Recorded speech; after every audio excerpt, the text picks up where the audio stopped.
आपकी नातें मैं लिख लिख कर सुनाऊं आपको, किस तरह राजी करूं कैसे मनाऊं आपको।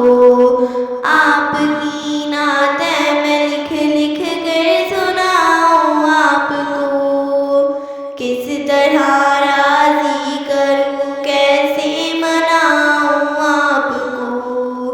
आपको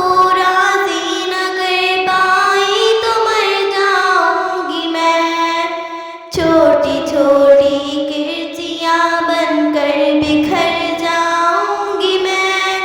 जिंदगी का इस तरह मुझको मजा क्या आएगा।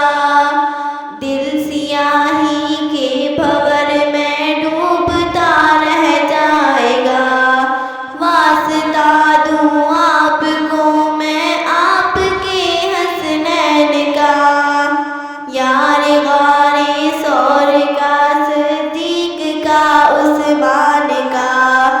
आप तो दुश्मन के हक